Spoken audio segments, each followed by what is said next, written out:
Very nice to see you again. Thank you, sir. Here in Sofia, but it was a short time. I mean, a little over 6 months. Yeah.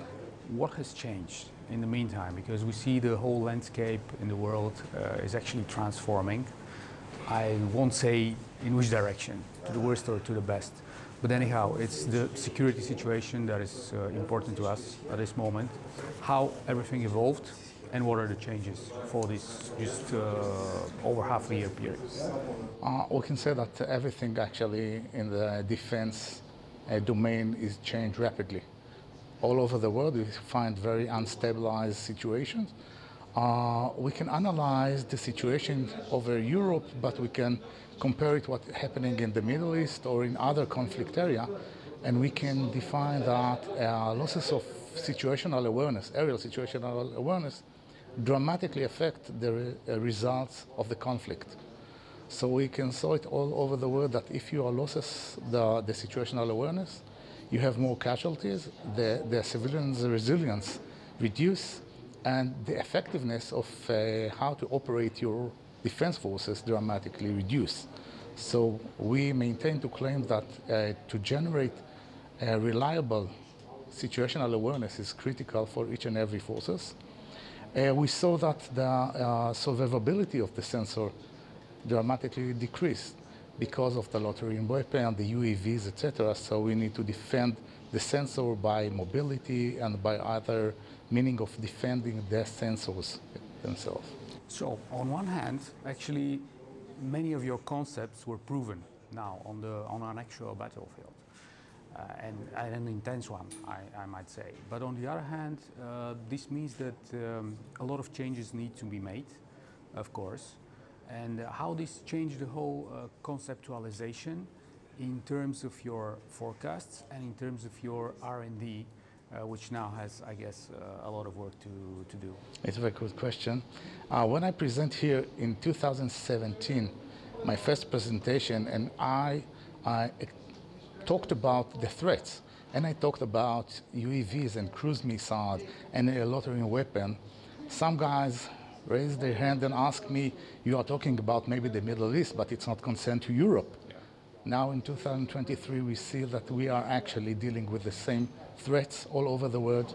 It's multi-directional threats, low, small, slow threats, simultaneously with very high and fast, like cruise missile and hypersonic weapon, and our solution actually provides a solution for multi-mission threats, multi-mission arena, multi-threats from any direction.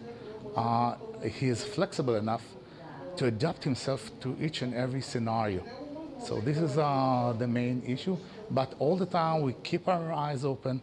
We are looking what is actually shifted in the conflict, and we adapt the solution needed to our sensors. In our case, the MSMR, the multi-sensor multi-mission radar, is improvement of the multi-mission radar to deal with low, small, slow target, as we saw, for example, the UAVs and loitering weapon. We now see that radar is actually crucial on the modern battlefield, and not just that, but in terms of, as you said, survivability. But also we see that the future conflicts probably, and even nowadays, gonna be asymmetrical. So what is the role that sensors, radars, all the technology that you're developing, including the back-end software, what is their key role? They need to provide situational awareness for each and every type of conflict. It can be low-intensity conflict, high-intensity conflict, or even full-scale war. So actually, during a low-intensity conflict, we say that we need to detect every threat 360 degrees and to be ready. By the way, we all the time saying that you can have the best fighter jet in the world, you can have the most trained pilot in the world, but if the air surveillance system will not detect the threat, all of them will stay on the ground in the shelters and nothing will happen. So the ability to defend the national airspace is started from generating reliable air situation picture to be able to detect very fast the threat and to identify it. And this is the major issue, for example, with UAVs. It's not only to detect them, it's to identify it, to discriminate between UAVs to birds, debris, or something else in the space. And once you have this capability, you can operate your Air Force during peacetime or during conflict time correctly. So what's going to be your probably updated proposal to Bulgaria? We are a relatively small market, but at the same time we're positioned geopolitically in a very crucial region. So do you think that your proposal and your offer is going to be updated and evolved regarding all the latest circumstances that we see? Yeah, because it's ongoing program in Israel, we have a lot of multi-mission radar. We update the software each and every time that we find new threats, for example. We update the tracking algorithm, etc. And we're offering to add the suite of multi-sensors, like electro-optical camera, that actually provide identification of the target, especially for low and small target. So the combination of ongoing program, very open architecture that actually allowed us to upgrade the radar each and every time that we find new threats or new scenario, actually provide you a solution for many years from now. So the exact proposition for Bulgaria is going to be? Yes, we're actually offering for Bulgarian both multi-mission radar, but we can extend the offering with the multi-sensor package. We're offering a cooperation with local industry. So everything actually need to provide you a solution for the next 30 years, not just for the situation now. And stepping aside only from our local market, did you gain new customers, new interest in the system that you're offering? We gain new customers each and every, I think, few weeks. Most of them are published. On an accelerated pace nowadays. Yeah, in the last 2 years, we saw a very high trend for moving to multi-mission radar, for mobile sensors that actually you can relocate it from each and every time that actually the radar is transmitted and is exposed himself for the enemy. So we can very fast relocate him from one place to another. And we find a lot of interest about the package of multi-sensor to detect especially UAVs that actually become very exposing threats in the world. Yeah, and at the same time we see that now UAVs are playing a major part in an active conflict, and they're coming actually from a region which for Israel has quite a strategic significance, right? Yeah.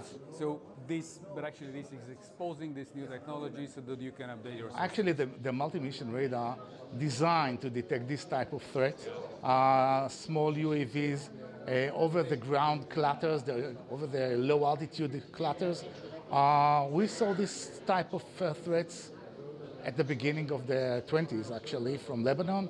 We saw it later on in Saudi Arabia, in the Aramco attack, and we saw it now in Ukraine, and we will saw it all over the world. So we can say you were prepared, but nobody listened. Yeah, we prepared for this type of... Not nobody, but not many. Yeah, we prepare for this type of threats. The radar is fully capable to detect it on time.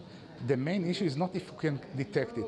Most of the radar will detect it in some time, but you need to detect it very fast, so you have timeline to intercept it, and you need to have the ability to identify it correctly. And this is the main challenge when we're talking about small aircraft, low altitude, and all the challenges of detection. In your regard, the whole market, the whole defense market, and especially regarding sensors and radars, how it's changed during the past year because of the new crisis? I think that it shifts in two parameters. The first one is shifting from fixed site radar to mobile systems. All of the systems supposed to be advanced technology like gallium nitride and full phased array radar. And the second one, I think that it's good to mention that all of them supposed to be capable to alert the population against any upcoming threat.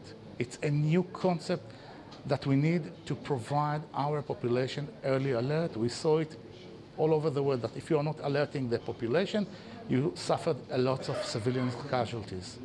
And it's dramatically reduced the resilience of the population. Well, that's the main shift. I think this is the two things that we can point in the last year.